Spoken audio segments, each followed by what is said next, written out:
Salut les bricoleurs, j'espère que vous allez bien. Bienvenue aujourd'hui dans cette vidéo. Si vous êtes bricoleur et encore pire boiseux, vous avez un problème de serre-joint et de presse. C'est-à-dire qu'on en a toujours besoin, on n'en a jamais assez, et dès qu'on en a un petit peu, c'est vite un problème à ranger dans l'atelier. Alors j'ai essayé de trouver des solutions. L'idée m'est venue d'une parution sur Instagram, une page que je suis, une sorte d'armoire avec plusieurs composants, distributeurs de serre-joints. Pour ce projet, j'ai des entailles dans le bois à faire qui sont assez importantes, assez profondes, et que je ne peux pas les faire avec mon chariot assis sous table. J'ai donc été obligé de chercher, et j'ai trouvé une solution pour le faire avec ma scie à onglet. Donc on regarde ça en vidéo, en détail, c'est parti.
Bon, ça fonctionne, tu vois, sauf que le problème que j'ai dans mon atelier, c'est que j'ai pas de place au mur. Je savais pas où l'accrocher, j'ai vraiment... je sais pas si j'ai encore vraiment trouvé la bonne place. Ça, vous le saurez à la fin de la vidéo. Donc, ça fonctionne bien. J'ai mis des petits aimants pour qu'il reste fermé en place. Voilà, on peut ranger quand même un max de serre-joints. Ça, c'était la première phase de la vidéo. Maintenant, je vais faire la même chose, enfin pas tout à fait la même conception pour les presses rouge Besset que je vais mettre dans l'autre sens. Elles vont venir s'emboîter dans l'autre sens et un rangement encore plus gros qui va aller, je pense, au mur là-bas à la place des débroussailleuses.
Coucou les amis, je viens de finir mon installation.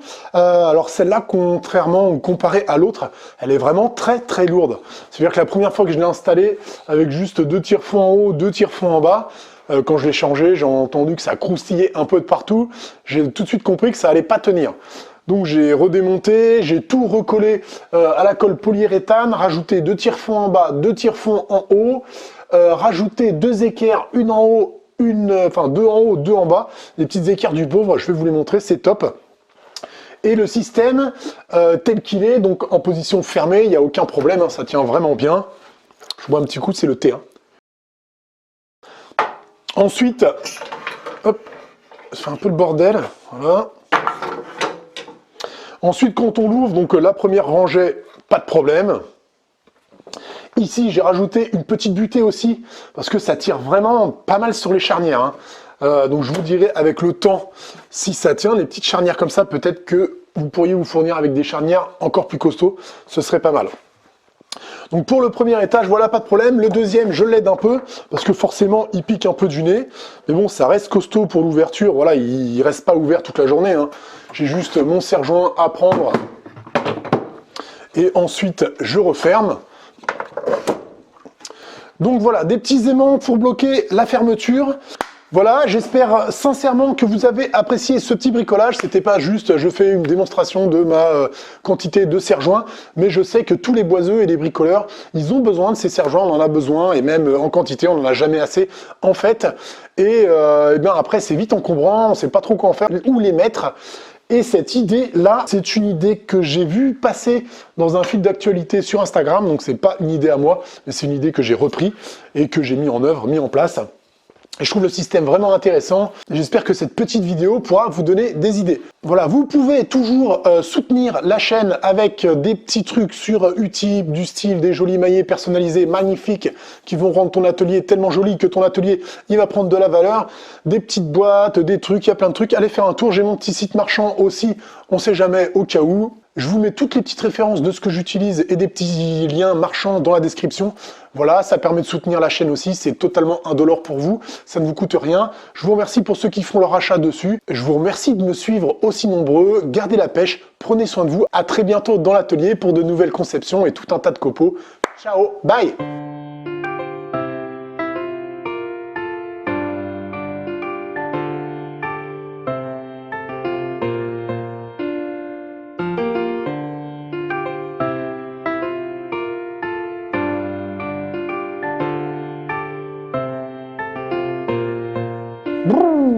C'est pas chouette ce que je raconte.